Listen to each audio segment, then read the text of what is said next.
ما عندكوش لوز ممكن فول سوداني. انا عملتها معاكم قبل كده في القناه بس من غير ما احشيها.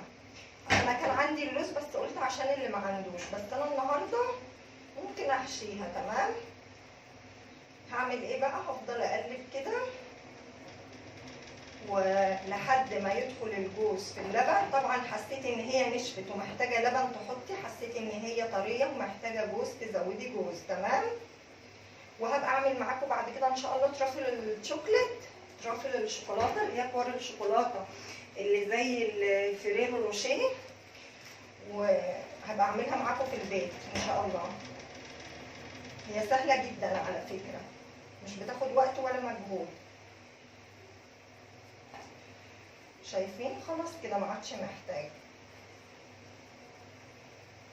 اهو. شوف بس ان هينفع تتكور معايا. تمام قوي كده اهو. خلاص انا كده هشيلها من على النار. اول ما الجوز بتاعي مسك في الزبده في الحاجه هرفعها من على النار وارجع لكم. بصوا حبايبي، انا عندي حاجه اهي لازم تكون ناشفه ونظيفه، ما ينفعش تكون مبلوله ميه. وهنزل فيها الخليط بتاعي اهو. شايفين اهو؟ لازم يبقى قوامه جامد كده اهو، ولازم طاسه تكون ما بتلزقش. هعمل ايه بقى؟ هسيبه يبرد خالص واحطه في التلاجة نص ساعه او ساعه. نص ساعه كفايه اهو. بصوا هسيبه في التلاجة نص ساعه وارجع لكم بقى عشان نشوف هنعمل فيه ايه مع بعض. اوكي. طبعا الشوكولاته دي البيضه دي انا هسيحها على حمام بخار عشان ما عنديش ميكروويف. لو عندك ميكروويف هتسخنيها على 30 ثانيه عشان ما تتحرقش، وتخرجيها تقلبيها تاني، ولو ما كانتش ساحت كلها تدخليها تاني على 30 ثانيه وتخرجيها. وما ينفعش اكتر من 30 ثانيه في الميكروويف على الشوكولاته عشان تتحرق. تمام. يلا بينا بقى نعين ده في التلاجة ونشوف هنعمل فيها ايه ونشكلها ازاي يا حبايبي. ما تنسوش اللايك. خلاص انا سبتها دلوقتي في التلاجة حوالي 3/4 ساعة اهي. ده شكلها بعد ما جمدت.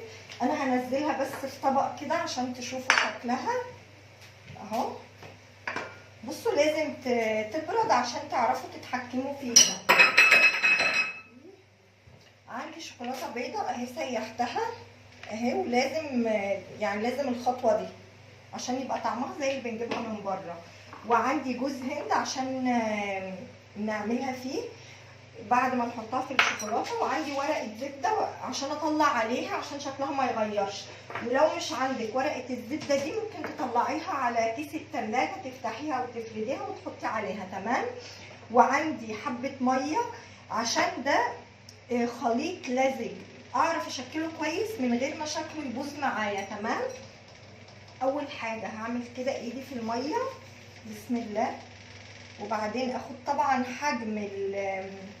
حجم الكوره الرفايل او الشوكولاته بتاعتنا اللي بجوز الهند. حلو جوز الهند بتاعنا على حسب انتي عايزاه ايه. تمام اهو. شايفين كده كويس؟ هنزلها بعد ما كورتها كده اهي. هنزلها في وايت شوكليت كده وبعدين ارفع واصفي. ما ينفعش احطها كده على ورق الزبده. شايفين انا بعمل ازاي كده اهو. هعمل ايه بقى علشان ما احطهاش في الجوز وشكلها يبوظ مني؟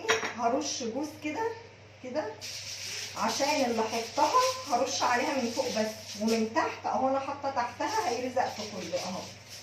بعد ما صفيتها من الشوكولاته كويس كده انزلها اهو بسم الله. تمام. واعمل ايه؟ ارش عليها جوز اهي. تمام. يلا بينا نعمل مع بعض كمان اهو. ولو عايزه تحطي فيها لوز حطي. انا عندي لوز بس انا مش هحط لوز عشان اللي ما عندهاش ما تتقيدش بيه. وزي ما قلت لك ممكن تحطي فول سوداني، ممكن تحطي بندق، ممكن تحطي اي حاجه براحتك اهو. اصفيها كده لازم كده عشان ما تعمليش من تحت شكل وحش. تمام، عشان يفضل شكلها مدور وحلو اهو. وبعدين هنزلها على الجوز بتاعي اهو، وبعدين ارش عليها جوز اهو. تمام، اعمل ايدي لما احس ان هي خلاص هتلزق، اعمل ايدي كده بالميه اهو، اخد حته اعملها كوره، اعملهم بقى كلهم بالشكل ده.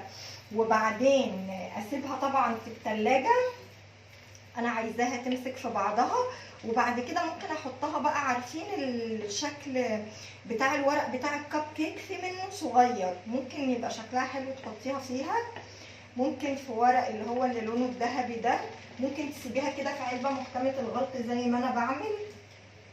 تمام، ارش الجوز اهو.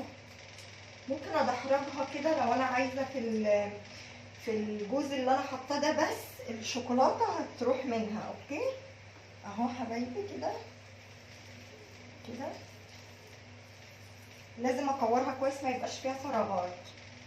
انزلها في الشوكليت بتاعتي اهو، وبعدين ارفعها كده واعمل كده. اللي بيحب الشوكولاته البيضاء هيحب الوصفه دي جدا جدا